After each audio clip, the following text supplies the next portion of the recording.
नमस्कार दोस्तों, मैं कपिल बोला निपी क्लासेस में आपका एक बार फिर से स्वागत व अभिनंदन है। दोस्तों हमने हमारा टॉपिक चल रहा था भारतीय संविधान की अनुसूचियां। हमने 9 अनुसूची कंप्लीट कर ली थी। एक बार हम उसका एक फिर से रिवीजन करते हैं। पहली अनुसूची में क्या वर्णन मिलता है? भारत के राज्यों व केंद्र शासित प्रदेशों का वर्णन मिलता है। इसमें बात की थी हमने भारत के 28 राज्य व 8 केंद्र शासित प्रदेश हैं। 8 केंद्र शासित प्रदेशों को मैंने पूरी चर्चा में डिटेल से बता दिया है। पीछे की 2 क्लासें हैं अनुसूचियों की, वो देख लेना। फिर बात करते हैं हम दूसरी अनुसूची में यह बताया था कि मैं विभिन्न बड़े पदाधिकारी होते हैं, जैसे राष्ट्रपति है, उपराष्ट्रपति है, इसके वेतन व भत्तों के बारे में बताया था। इसके बाद में मैंने तीसरी अनुसूची में बताया था कि वेतन भत्ते दूसरी अनुसूची में दिए जाते हैं, तो उसके बाद में हम उससे क्या करेंगे, इतने वेतन भत्ते देते हैं तो उससे एक शपथ लेने का कार्य करेंगे। तो तीसरी अनुसूची में शपथ के बारे में मैंने बताया था। बात करते हैं संविधान की चौथी अनुसूची। चौथी अनुसूची में क्या है दोस्तों? केंद्र शासित व राज्यों से राज्यसभा की सीटों का क्या किया गया है, आवंटन किया गया है कि किस राज्य को कितनी राज्यसभा की सीटें दी जाएंगी। जैसे बात की थी हमने राजस्थान में राज्यसभा को कितनी सीटें हैं, 10 सीटें हैं। बात की करते हैं पांचवी अनुसूची में हमने बात की थी कि एससी व एसटी को विशेष प्रकार आरक्षण की बात की गई है, प्रशासन की सुविधा उपलब्ध कराई जाएगी। इसके बाद में बात की थी हमने छठी अनुसूची में किसकी बात की गई थी? असम, मेघालय, मिजोरम और त्रिपुरा को सैनिक सहायताओं का प्रावधान किया गया, विशेष प्रावधान किया गया इस जिलों के लिए। फिर बात की थी हमने सातवीं अनुसूची में हमने बात की थी किसकी? इसमें 3 सूची होंगी, संघ सूची, राज्य सूची और समवर्ती सूची। मतलब केंद्र राज्यों की शक्तियों का विभाजन किया जाएगा। संघ सूची की बात की थी। संघ सूची में कानून बनाने का कार्य कौन करती थी? कानून बनाने का कार्य केंद्र सरकार करती थी। पहले इसमें 97 विषय थे, वर्तमान में 100 विषय हैं। इसके बाद में हमने बात की थी राज्य सूची में पहले 66 विषय थे, वर्तमान में 61 विषय हैं। यह हमने सगली बात कर ली थी। इसके बाद में बात की थी हमने समवर्ती सूची, 7वीं अनुसूची के तहत ही। समवर्ती सूची पर कानून बनाने का अधिकार केंद्र और राज्य दोनों को है। और ये समवर्ती सूची कहां, किस देश के संविधान से ली गई थी? तो ऑस्ट्रेलिया के संविधान से कौन सी सूची ली गई थी? समवर्ती सूची ली गई थी। इसके बाद में हमने बात की थी 8वीं अनुसूची में किसका वर्णन मिलता है? भारतीय संविधान में 22 भाषाओं का उल्लेख मिलता है। मूल संविधान में 14 भाषाएं थी, फिर कुछ संशोधन कर जैसे 21वां संविधान संशोधन 1967 के तहत सिंध भाषा जोड़ी गई थी। इसके बाद में हमने 2 संविधान संशोधन और पढ़े थे। इसके बाद में हमने पढ़ी थी 9वीं अनुसूची। पहला प्रथम संविधान संशोधन जो राष्ट्रपति थे राजेंद्र प्रसाद और प्रधानमंत्री थे जवाहरलाल नेहरू। वो उसने क्या की थी? जवाहरलाल नेहरू ने 9वीं अनुसूची को प्रथम संविधान संशोधन के तहत हमारे संविधान में शामिल किया गया था। उसमें था भूमि सुधार अधिनियम के बारे में बताया गया था। ठीक है, अब बात करते हैं दोस्तों 10वीं अनुसूची। 10वीं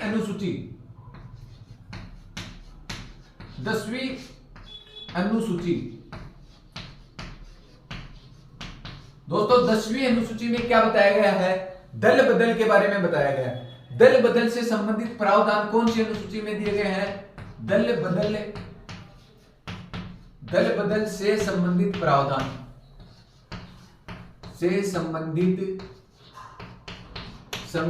प्रावधान दोस्तों 10वीं अनुसूची में दल बदल से संबंधित प्रावधान किए गए हैं। बात करते हैं 10वीं अनुसूची में क्या है? दल बदल से संबंधित प्रावधान है। यह कौन से संविधान संशोधन के तहत हमारे संविधान में शामिल की गई? 52वां संविधान संशोधन। 52वां संविधान संशोधन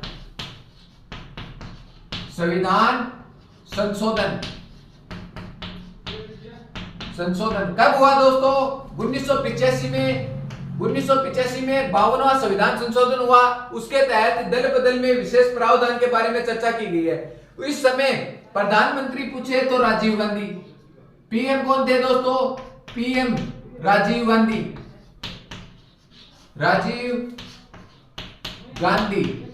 जबकि राष्ट्रपति पूछे, राष्ट्रपति कौन थे दोस्तों? ज्ञानी जेल सिंह क्या थे? राष्ट्रपति थे। तो दोस्तों 10वीं अनुसूची आपके सामने आ गई है। 10वीं अनुसूची में दल बदल से संबंधित प्रावधान के बारे में बताया गया है। ये 52वां संविधान संशोधन 1985 के तहत हमारे संविधान की 10वीं अनुसूची बनी। इस समय प्रधानमंत्री की बात करें राजीव गांधी थे। इसके बाद में राष्ट्रपति की बात करें तो ज्ञानी जेल सिंह थे। दोस्तों एक बार आप 10वीं अनुसूची का स्क्रीनशॉट लें, फिर हम पढ़ेंगे संविधान की 11वीं अनुसूची। दोस्तों आगे बात करते हैं हम 11वीं अनुसूची की। 11वीं अनुसूची में क्या बताया गया है? पंचायती राज से संबंधित बताया गया है। पंचायती पंचायती राज से संबंधित, पंचायती राज से संबंधित संबंधित प्रावधान, संबंधित संबंधित प्रावधान। दोस्तों 11वीं अनुसूची में क्या बताया गया है? पंचायती राज से संबंधित प्रावधान। यह भी क्या जोड़ी गई थी दोस्तों? संविधान में संशोधन कर कर हमारे संविधान में शामिल की गई थी। तो कौन सा संविधान संशोधन हुआ था? 73वां संविधान संविधान संविधान संशोधन। संशोधन कब हुआ था दोस्तों? 1993 में हुआ था। 1993 में कौन सा संविधान संशोधन हुआ था? 73वां संविधान संशोधन हुआ था। ये लागू कब हुआ? देश में कब लागू हुआ? लागू की बात करें 24 अप्रैल 1993। 24 अप्रैल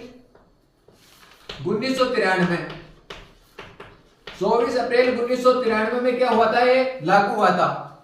कौन सा संविधान संशोधन? कौन सा संविधान संशोधन? 73वां संविधान संशोधन 24 अप्रैल 1993 में लागू हुआ। पंचायती राज का इसमें प्रावधान दिया गया। इसके तहत सर्वप्रथम पंचायती राज अधिनियम किस राज्य में पूछे तो कौन से राज्य में लगा था? राज्य पूछे, राज्य में लागू कौन से राज्य में सर्वप्रथम लागू हुआ? तो राज्य में सर्वप्रथम लागू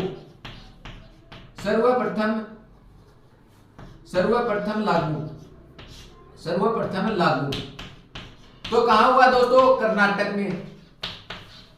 कर्नाटक में 73वां संविधान संशोधन पंचायती राज से संबंधित है। यह सर्वप्रथम कर्नाटक राज्य में लागू हुआ था। 24 अप्रैल 1993 को क्या हुआ? पंचायती राज अधिनियम लागू हुआ। 73वां संविधान संशोधन के तहत यह लगाया गया था। ठीक है दोस्तों, फिर हम बात करते हैं, इसके आगे बात करते हैं पंचायती राज को। पंचायती राज को वर्तमान में कितने विषय की बात करते हैं तो कितने विषय दिए गए हैं? 29 विषय प्रदान किए गए हैं पंचायती राज को। यह क्वेश्चन आया हुआ है कि पंचायती राज को कुल कितने विषय प्रदान किए गए हैं? तो 29 विषय प्रदान किए गए हैं। इसके बाद में बात करते हैं पंचायती राज अधिनियम राजस्थान में कब लागू हुआ?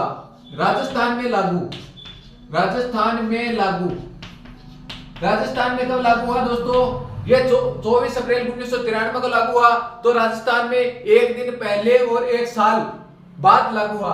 तो 23 अप्रैल 1994 को लागू हुआ। 23 अप्रैल 1994 को लागू हुआ। ठीक है दोस्तों, 23 अप्रैल 1994 को क्या हुआ? पंचायती अधिनियम लागू हुआ राजस्थान में। यह राजस्थान की परीक्षाओं में बार बार आता है कि राजस्थान में पंचायती राज अधिनियम कब लागू हुआ? तो 24 मत कर देना दोस्तों, 23 अप्रैल 1994 को क्या हुआ था? लागू हुआ था। दोस्तों बात करते हैं आगे, किसकी बात करते हैं आगे? पंचायती राज का वर्णन संविधान में किस अनुच्छेद के तहत मिलता है? पंचायती राज का वर्णन अनुच्छेद 40 में। अनुच्छेद 40 में ग्राम पंचायतों के बारे में बताया गया है कि ग्राम पंचायतों का उल्लेख संविधान के अनुच्छेद 40 में इसका क्या मिलता है? वर्णन मिलता है। दोस्तों हम इसका एक बार फिर से रिवीजन करते हैं कि 11वीं अनुसूची में क्या है। 10वीं अनुसूची में क्या था? दल बदल से संबंधित था। 52वां संविधान संशोधन 1985 के तहत शामिल की गई थी। बात करते हैं 11वीं अनुसूची। 11वीं अनुसूची पंचायती राज से संबंधित है। वर्तमान में पंचायती राज को 29 विषय प्रदान किए गए हैं। बात करते हैं ये कौन से संविधान संशोधन के तहत हमारे संविधान में शामिल हुई? तो 73वां संविधान संशोधन 1993 के तहत हमारे संविधान में शामिल की गई थी। यह 24 अप्रैल 1993 को देश में लागू हुई थी। पहला राज्य लागू करने वाला सर्वप्रथम राज्य जो पंचायती राज अधिनियम के तहत है।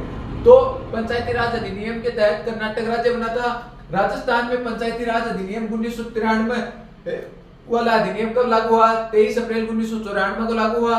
ग्राम पंचायतों का वर्णन पूछे, ग्राम पंचायत का वर्णन, ये बार बार आया हुआ क्वेश्चन है। ये केंद्र में अभी दिल्ली पुलिस में 4 बार आया था ये क्वेश्चन कि ग्राम पंचायतों का वर्णन किस अनुच्छेद में मिलता है? तो अनुच्छेद नंबर 40 में किसका वर्णन मिलता है? ग्राम पंचायतों का वर्णन मिलता है।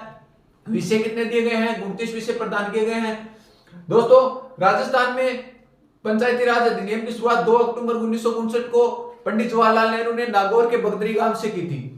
ठीक है दोस्तों, ये क्वेश्चन में बार बार आता है, पंचायती राज की शुरुआत कहां से हुई थी? नागौर के बगदरी गांव से पंडित जवाहरलाल नेहरू ने 2 अक्टूबर 1959 में की थी। ठीक है दोस्तों, एक बार आप इसका स्क्रीनशॉट लें, फिर हम पढ़ते हैं हमारे संविधान की लास्ट अनुसूची। मूल संविधान में मैंने बताया था कि 8 अनुसूचियां थी। वर्तमान में कितनी अनुसूचियां हैं? 12 अनुसूचियां। दोस्तों एक बात और कर लेते हैं इसी क्वेश्चन में, ये संशोधन की बात चल रही है, तो ये संशोधन कहां से कहां होता है? संशोधन संशोधन संशोधन की प्रक्रिया कहां से ली गई है?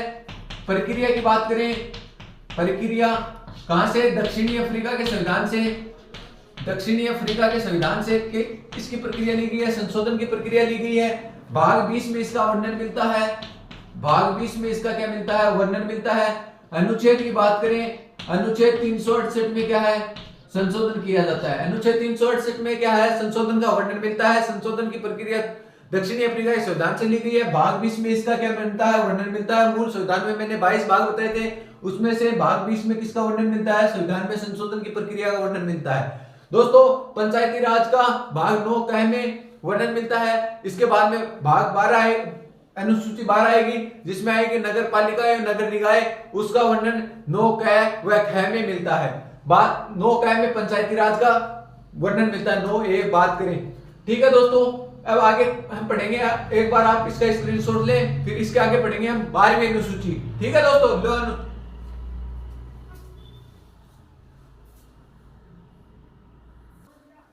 दोस्तों आगे बात करते हैं हम 12वीं अनुसूची। 12वीं अनुसूची में किसका वर्णन मिलता है? शहरी एवं नगर निकायों के बारे में, प्रशासन के बारे में वर्णन मिलता है। शहरी एवं नगर निकायों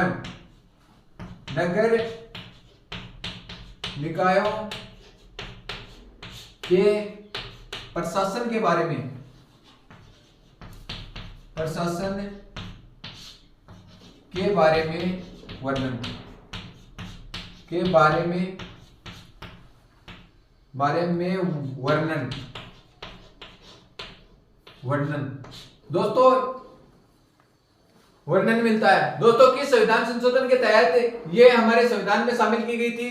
तो 74वां संविधान संशोधन हुआ था। कब हुआ था? 1993 में 74वां संविधान संशोधन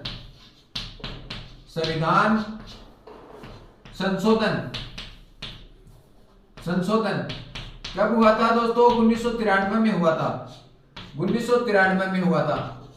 उसके तहत शहरी और नगर निकायों को शामिल किया गया। नगर निकाय भी 3 प्रकार के होते हैं, नगर पालिका, नगर परिषद और नगर निगम। इसे 3 भागों में विभाजित किया गया, नगर पालिका, नगर परिषद, नगर निगम। ठीक है दोस्तों, ये शहरी स्तर पर होता है और ग्राम पंचायत स्तर पर भी कितने प्रकार की होती है? 3 प्रकार की होती है। ठीक है दोस्तों, बात करते हैं आगे। 73वां संविधान संशोधन, 74वां संविधान संशोधन हुआ, उस समय पीएम कौन थे? और एक पूछता है इसमें राष्ट्रपति कौन थे? राष्ट्रपति पूछता है कि राष्ट्रपति कौन थे?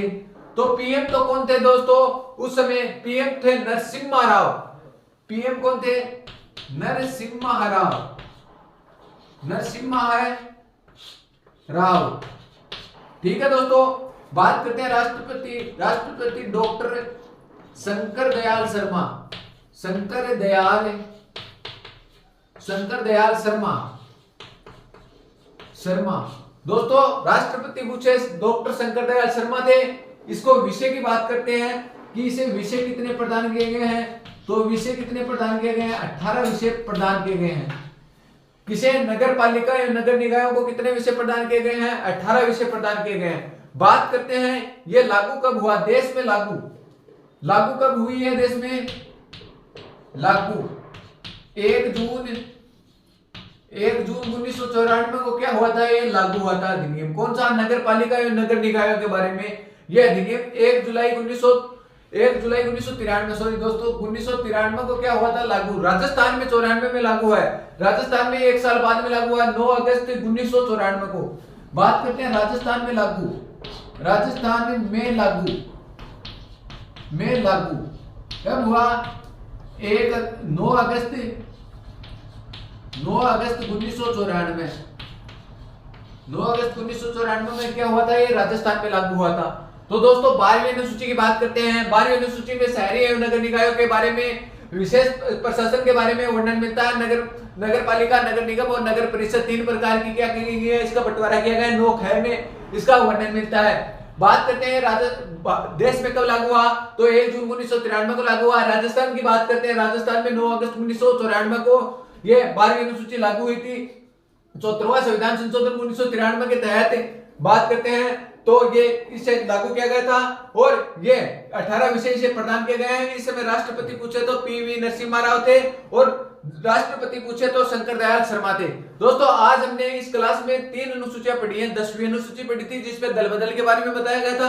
11वीं अनुसूची पढ़ी है। 11वीं अनुसूची में पंचायती राज अधिनियम के बारे में बताया गया था। उस समय भी वो 73वां संविधान संशोधन 1993 के तहत हमारे देश में लागू हुई थी और कब हुई थी 23 अप्रैल 1994 को तो कहा राजस्थान में लागू हुई थी और 24 अप्रैल 1993 को पूछे तो देश में लागू हुई थी क्या पंचायती राज अधिनियम। उस समय भी प्रधानमंत्री नरसिम्हा राव थे और राष्ट्रपति भी कौन थे, शंकर दयाल शर्मा थे। वो था 73वां संविधान संशोधन, ये है 74वां संविधान संशोधन। 12वीं अनुसूची शहरी और नगर निकायों के प्रशासन के बारे में उल्लेख मिलता है। इसको भी किसके तहत 74वां संविधान संशोधन के तहत हमारे संविधान में शामिल किया गया। नरसिम्हा राव प्रधानमंत्री थे, शंकर दयाल शर्मा क्या थे, राष्ट्रपति थे। इसमें 18 विषय थे और पंचायती राज के बार बार में विषय पूछे जाते हैं कि पंचायती राज को कितने विषय प्रदान किए गए हैं, तो 29 विषय प्रदान किए गए हैं। दोस्तों इस प्रकार से हमने संविधान की 12 अनुसूचियां थी वो हमने पूरा विस्तार पूर्वक अध्ययन कर लिया है। अब उम्मीद करता हूं कि आपको ये अनुसूचियां हुए पॉलिटिकल में सभी टॉपिक अच्छे से समझ में आ रहे होंगे। पीछे हमने कौन कौन से टॉपिक कर लिए वो भी बता देता हूं। प्रस्तावना का टॉपिक हमने विस्तार पूर्वक अध्ययन कर लिया है। इसके बाद में हमने संविधान के प्रमुख स्रोत जो कि बार बार परीक्षा में आने वाले क्वेश्चन है कि कौन सी चीज कहां से ली गई है, अनुच्छेद वगैरह है वो भी साथ में जोड़कर, और जितने भी जैसे संविधान में 22 भाग हैं, वर्तमान में 25 भाग हैं, 470 अनुच्छेद है, पहले 395 अनुच्छेद थे, इसके बारे में भी उम्मीद करता हूं कि आपको ये क्लासें अच्छी लग रही होंगी। अच्छी लग रही तो आप इसे चैनल को ज्यादा से ज्यादा लोगों को शेयर भी करें। दोस्तों आज के लिए इतना ही, धन्यवाद।